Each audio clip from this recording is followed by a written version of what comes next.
For the purposes of this international standard, the following definitions apply. Other terms are defined where they appear in italics type or on the left side of a syntax rule. Terms explicitly defined in this international standard are not to be presumed to refer implicitly to similar terms defined elsewhere. Terms not defined in this international standard are to be interpreted according to ISO IEC. Mathematical symbols not defined in this international standard are to be interpreted according to another ISO standard. 2382-1 is ISO standard on information technology. Okay. So Do basically, you it's know this by heart? I don't. I happen to have a computer. That's weird. But it's titled Fundamental Terms. So basically, they have a standard specifically dedicated to defining fundamental terms for information technology that they use in other standards pertaining to information technology. Okay, so I have a question. Is it too Yes. soon for us to go off topic? No, it's not.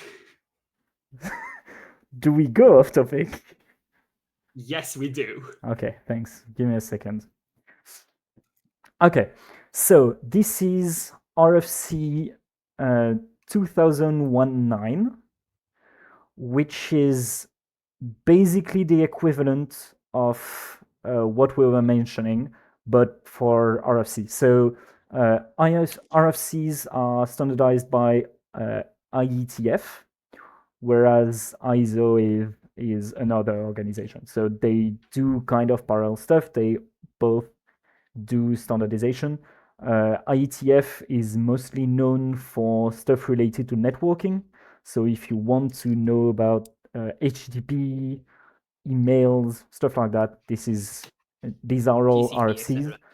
A lot of network stuff.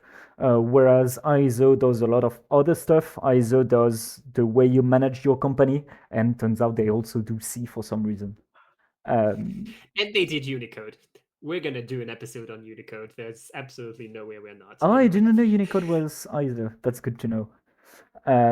So what I'm showing you right now is RFC 2119, which is basically the equivalent. So it says what a lot of words that they use mean. So there's must not, there should not. So these words must not, should not are used everywhere, and they are always capitalized in RFCs to make them recognized. Now I'm going to switch to C919. Further keywords for use in RFCs to indicate requirements levels. This document defines additional keywords that can be used to address alternative requirement scenarios. Authors who follow these guidelines should incorporate these phrases near the beginning of their document.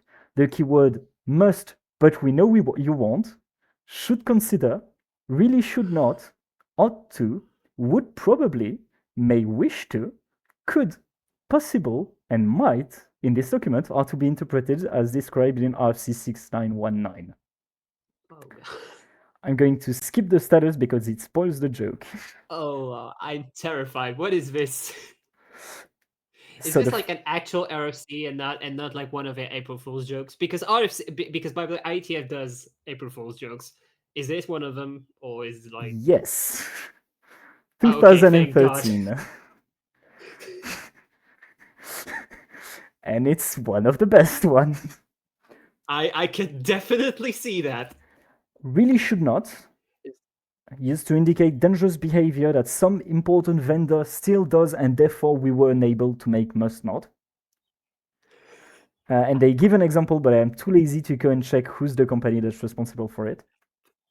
This, by the way, is extremely relevant to the topic because we are going to see that in C. Like Yes. the stuff that they had to do because it existed. That's just going to be part of it.